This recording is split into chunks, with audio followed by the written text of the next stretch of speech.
নমস্কাৰ বন্ধুসকল, নমস্কাৰ।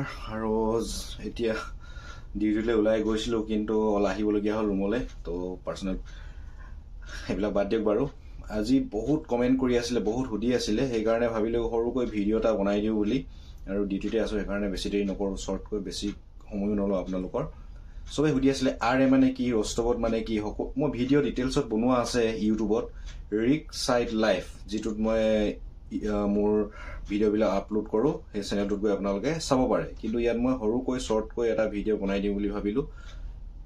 ৰস্তবত মানে হৈছে হেল্পাৰ, ড্ৰিলিঙত হওক বা ৱৰ্কৱাৰত হওক, তেওঁলোকে এজ এ হেল্পাৰ হিচাপে কাম কৰিব লগা হয়।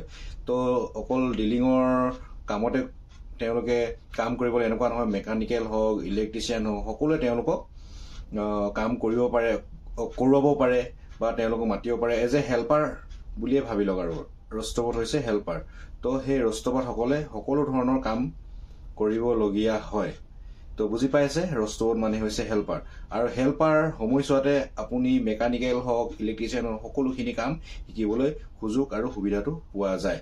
যদি প্ৰমোশ্যন পাই যোৱা হয়, তেতিয়াহ'লে একেটা কেটেগৰীতে থাকিবলগীয়া হয়, তো শিকিবলৈ অকণমান সময় পোৱা নাযায়। গতিকে ৰস্তবত থাকোঁতে বহুতখিনি সুবিধা হয়।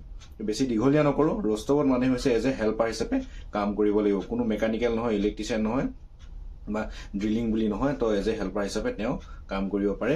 আৰু ৰিগৰ সকলোখিনি কামত তেওঁলোকে কাম কৰিবলৈ সুযোগটো পায়। তো হৈছে ৰস্তবত মানে হৈছে এজ এ হেল্পাৰ। যদি ভুল হৈছে কমেণ্ট কৰি শুধৰাই দিব বুলি আশা থাকিল। জয় অসম।